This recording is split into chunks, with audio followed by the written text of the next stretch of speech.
네, 2023년 6월 저희가 선정한 트렌드 키워드는 네오 서브컬처입니다. 네, 서브컬처는 대중문화 속에서 식별 가능한 영역에 존재하는 하위 문화 그룹을 의미하죠. 네, 서브컬처 많이 들어보셨을 텐데요. 최근에 좀 특이점은 이런 서브컬처가 소비자가 차별화된 정체성과 어떤 예상되는 패턴 속에서 팬덤이 형성되고 그 팬덤이 서브컬처랑 연결되면서 오히려 주류 문화를 역으로 선도하는 이런 현상이 나타나고 있습니다. 이것을 학계에서는 이제 포스트 서브컬처라고도 얘기하는데요. 저희는 이것을 더 초월한 개념의 네오 서브컬처라고 정의를 했습니다. 그러면 이 네오 서브컬처가 어떤 패턴으로 진행이 되고 있고 어떤 사례들이 있는지 함께 좀 이야기를 나눠보도록 할게요. 네, 서브컬처는 과거에 소외된 하위 문화를 의미했습니다. 즉 주류 문화가 정체성을 만들고 그 정체성 기반으로 가치와 규범을 만들고 그 가치와 규범을 기반으로 행동 양식을 만드는 이런 패턴 속에서 소외된 계층, 소외된 문화가 별도의 트랙으로 이렇게 진행이 됐다면 최근에는 이런 서브컬처의 정체성과 가치와 행동들이 역으로 주류 문화에 편입되고 주류 문화를 이끌어가는 이런 현상들이 다채롭게 나타나고 있는데요. 저희는 비즈니스 측면에서 트렌드 관점으로 좀 접근을 했다라는 점 다시 한번 말씀드리겠습니다. 네, 주 이런 패턴입니다. 주류 문화가 만들어지고 이게 서브컬처에 영향을 미치고 그리고 서브컬처가 생성이 되고 이것이 다시 주류 문화에 영향을 끼치는 이런 패턴이 진행이 됐는데 과거에는 그 시작점이 주류 문화였다면 최근에는 이 시작점이 서브컬처로 시작되는 경우가 굉장히 많아지고 있어요. 서브컬처가 만들어지고 주류 문화에 영향을 미치고 새로운 주류 문화가 만들어지고 다시 서브컬처에 영향을 미치는 이런 패턴으로 진행되는 사례가 감지되고 있다라고 보시면 될 것 같습니다. 그러면 이 서브컬처는 어떤 요소들로 구성되어 있느냐? 저희가 서브컬처라고 하면 좀 떠오르는 이미지가 있을 거예요. 예를 들면 덕후, 오타쿠, 이런 것들 있잖아요. 일본 문화에 열광하는 어떤 소비 집단이라던가 이런 것들을 쉽게 연상할 수 있는데 이뿐만 아니라 다양한 요소들로 서브컬처가 구성되어 있습니다. 방금 말씀드린 어떤 미소녀 같은 그런 젠더 이슈로 컨텐츠가 만들어지는 게임이라던가 캐릭터, 피규어 등으로 이루어지는 이런 젠더, 특별 성별에 특화된 그런 서브컬처가 있고요. 그리고 소셜 클래스, 사회적 계층으로 구성된 현상도 있습니다. 그리고 좀 약간 오타가 있는데요. 지오그래픽, 즉 지역적 특수성을 반영한 사례가 있고 그리고 성적 선호도에 따른 서브컬처도 있습니다. 그리고 종교적 신념에 따른 문화도 있고 그리고 출생 배경, 출생 국가에 따른 서브컬처도 발생되고 있습니다. 그리고 저희가 다양한 세대들을 얘기하는데 그 세대의 특정 세대의 어떤 국한된 문화도 형성되어 있죠.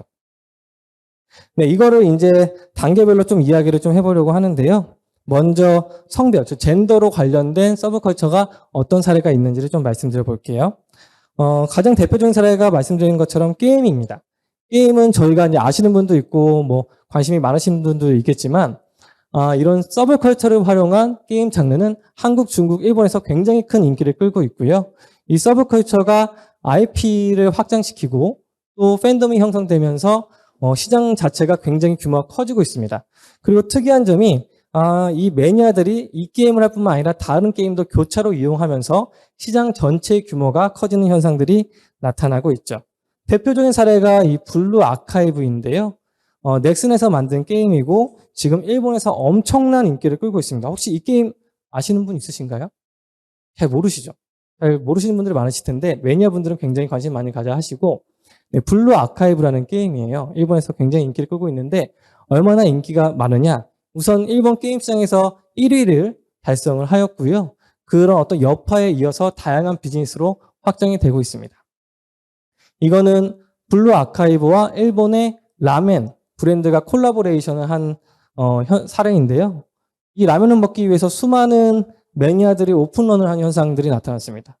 라면 가게 이름이 시바세키 라면인데 의도치 않게 좀 단어가 좀 세죠. 이 라면이 이제 콜라보레이션을 하는데